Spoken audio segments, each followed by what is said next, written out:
औरैया के विकासखंड क्षेत्र के अंतर्गत काशीराम कॉलोनी कखौतू दिव्यापुर रोड औरैया में एक मामला सामने निकल कर आया है, जहां पूंजीपतियों और अधिकारियों की मिलीभगत के चलते गरीबों के हकों पर खुलेआम डाका डाला गया। एक सरकारी शिक्षक ने अपने रसूख के बल पर अधिकारी से मिलकर फर्जी दस्तावेजों के जरिए पुत्रवधू के नाम से आवंटन कराया। काशीराम आवास जिला प्रशासन को भनक तक नहीं लगी। पैसों के बल पर आसानी से आवास आवंटन करवा लेते हैं। आवंटन होने के बाद किराए पर उठाते हैं आवास और वसूलते हैं मोटा किराया। जो सामान आपका बाहर पड़ा है, क्या पूरा मामला है? पूरा मामला ये है सर, कल 18 तारीख थी और ये लोग आए हैं मकान मालिक, एकदम दबाव डालने लगे। हमने काम खाली करके कहाँ जाएंगे, हमें थोड़ा टाइम दो खाली करने के लिए। तो ये छोटे बोले सारे चमार होते ही हैं हरामी, हमको किराए पे दिए। हमने किराए पे दिए ही क्यों था, सबर रखो हम खाली कर देंगे। इसके बाद गाली गलौज देने लगे ये लोग। अधिशासी अधिकारी है, उन्होंने टाइम भी नहीं दिया खाली करने के लिए। बाहर निकलो, चलो बाहर निकलो, ऐसे कहने लगे थे। कितने साल से इसमें किराएदार बन के रह रही थी आप? 5 साल हो गए रहते रहते। आपने किराया बराबर दिया? किराया बराबर दिया, कैश दिया, ऑनलाइन भी दिया सर। अच्छा, उसका प्रूफ है आपके पास? हाँ, प्रूफ है हमारे पास। क्या नाम है आपका बेटा? सोनम नाम है हमारा। अच्छा, कहाँ रहती थी? मतलब रहने वाले पन्नर के हैं जी। यहाँ किराए पे रहते हैं, घर नहीं है पन्नर में। Block number block number 6/68। 68, हाँ, यानी कखौतू कॉलोनी। कखौतू कॉलोनी है और रूम नंबर 6/68 है। अच्छा, गालियाँ किसने दी आपको? जी, मकान मालिक ने गाली दी है। सारे चमार हरामी होते हैं, सारे इनको बसा दिए। अधिशासी अधिकारी बोले चलो सारे बाहर निकलो, अपने बाप को बुलाओ, तुम हरामी हो, तुम लोग क्यों आप बसे हो गए? हाँ, ऐसा। जिसने गाली दी उसका नाम क्या है? पुलिस का नाम तो जानते नहीं है हम, उनका नाम मतलब पूछे, ऐसे बताया नहीं उन्होंने हमारा नाम। SI साहब थे सर, दरोगा जी थे वो जी। हम इस समय पे दिल्ली में थे और मेरे मासूम बच्चे घर पे रहते थे, पत्नी और बेटी, जिन्होंने घर में घुस करके जासूचिक गालियां दी पुलिस वाले ने, जिनका नाम तो पता नहीं है, लेकिन SI साहब थे। और मकान मालिक ओमवीर निषाद, उनकी पत्नी, उनके साथ और अज्ञात 8-10 आदमी थे, जिन्होंने मेरी पत्नी को जासूचिक गालियां दी। मगर मादर चौधरी खाली अभी करेगी। इस तरीके से मेरी बेटी को बहुत ज़्यादा बेइज्जती की है कमरे के अंदर घुसकर पुलिस वालों के सामने। लिहाजा जबकि मेरी बेटी ने वीडियो बनाने की कोशिश करी तो उसमें महिला पुलिस थी। महिला पुलिस ने वो अपना फ़ोन छीन लिया बेटी के साथ में और उसका डेटा पूरा डिलीट कर दिया है। लिहाजा हम उनको बार बार कहते रहे कि साहब हमें 24 घंटे की मोहलत दी जाए, लेकिन उन्होंने ऐसा नहीं किया। लेकिन उन्होंने मेरा सामान रोड पे फेंक दिया, सारा सामान, और कह रहे थे मकान मालिक जिसको मर्जी आप बुला लेना और जो मर्जी आज चाहे अधिकारी के चले जाना। तो DM का आदेश है, हमने DM के आदेश के आधार पर हमने की खाली कराया है। लेकिन ऐसा कुछ नहीं है साहब, नगर पालिका के पैसे इन्होंने घूस देने की वजह से ये ज़बरदस्ती खाली कराया गया। मैं 5 साल से रह रहा था, प्रति महीना 1000 रुपये किराया दे रहे थे और इसके बाद भी हमने इनसे मोहलत मांगी, लेकिन इन्होंने मुझे दिया नहीं। ज़बरदस्ती इन्होंने जो है ना नोटिस मुझे जारी किया है। इसके वजह से हम बाहर मजदूरी कर रहे थे, बच्चों को छोड़ करके हमें घर आना पड़ा। पत्नी रात भर रोड पर लेटती रही और इसका कोई भी बारिश नहीं था, जिससे हमने कई उच्च अधिकारियों से बात की सर। कुल मिलाकर के थाना अध्यक्ष से बात करी तो वो कह रहे थे मेरे यहाँ से कोई भी प्रशासन खाली कराने के लिए नहीं गया है।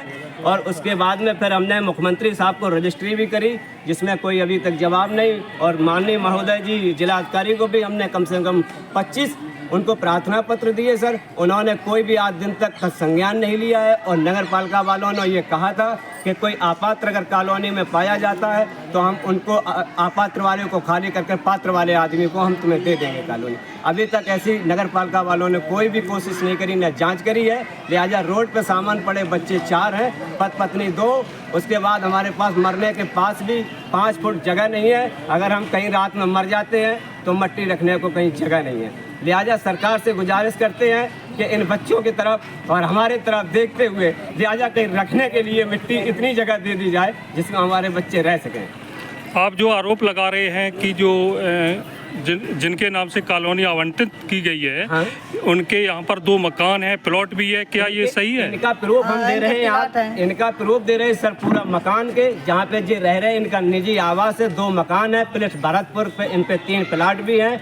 और ये मकेवर साइड के जिला इटावा के रहने वाले हैं और इनके पिताजी टीचर अभी रिटायर हो चुके हैं, अध्यापक बने रहे हैं। इनके पास भूमि भी है, घर भी है, लेकिन आवास इन्होंने मुझसे कहा था साहब कि मैंने 30,000 रुपये दे करके ये आवास आवंटन कराया है, मुझे 30,000 रुपये तुम दे दो तो कॉलोनी तुम ले लो। तो मैं उनको बोला हूँ मैं सरकारी चीज़ नहीं खरीदता हूँ और ना खरीदूँगा, लिहाजा आप हमारे पास मकान नहीं है कहीं रहने के लिए छत, लेकिन हम किराए पे आपका मकान ले सकते हैं। इन्होंने किराए पे देने के बावजूद भी मेरा रोड पे सामान फेंक दिया। जो आप आरोप लगा रहे हैं कि मुझे 30,000 देने के लिए मतलब मांग की है, कि आपके पास प्रूफ है कुछ? हमारे पास प्रूफ था, लेकिन कल मैडम जी आई थी, उन्होंने पूरा डाटा डिलीट कर दिया है। जो कल उन्होंने सामान फेंका तो उसमें सारा डिलीट कर दिया है, सारा प्रूफ था सर हमारे पास। 2 बार छुटा लिया।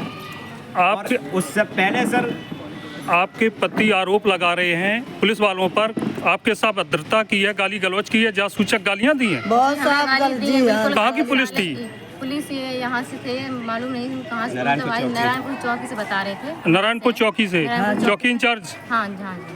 और 2 लेडीज महिला थे, उन्होंने हमारे से फ़ोन छीन लिया, वीडियो बना के, साली तो वीडियो बना रही है, वीडियो बंद कर हमारे से वीडियो फ़ोन छीन के सब डाटा मतलब डिलीट कर दिया। साइन करो कागज पे। इस पे साइन करो, हमने कि साइन हम नहीं कर देंगे, हमारे पापा आ जाएंगे, पापा को हमारे गाली मत दो, छुट्टे गाली गलौज देने लगे हैं शासी अधिकारी। साले चमार हैं, साले चमार को फंसा दिया है, चमार साले हरामी होते हैं। इसने कौन कह रहा था ये? मैडम और शासी अधिकारी कह रही थी।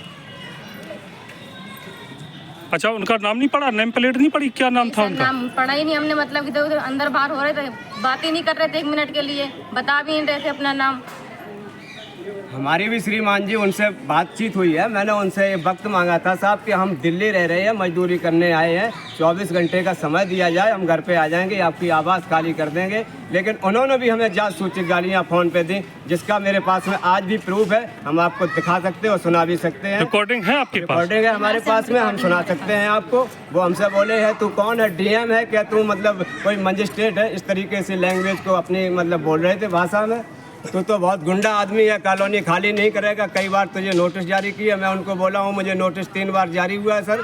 जिस विभाग के अधिकारी ने आपके साथ अभद्रता भरी मतलब जो शब्द बोले हैं, वो किस विभाग के थे? उन्होंने नगर पालिका के थे, जहाँ से वो नगर पालिका वाले आए थे, जिन्होंने मुझे ज़्यादा आज नहीं 2 महीने पहले भी उन्होंने बहुत ज़्यादा जासूचक गालियाँ दी थी। और ये मेरे मकान मालिक जिन्होंने आज खाली कराया है, उनका हमारे पास प्रूफ है और वीडियो भी है, जिन्होंने हमें चप्पल मारा था, मेरी पत्नी को मारा था, महिलाएं भेजी थी, 4-5 महिलाएं आई थी, मेरी पत्नी को, मेरी बेटी को, जबकि मेरी बेटी के तन के कपड़े भी फाड़ दिए थे ऊपर पे, लेकिन मैंने फिर भी चप्पल खाने के बाद उनसे कुछ नहीं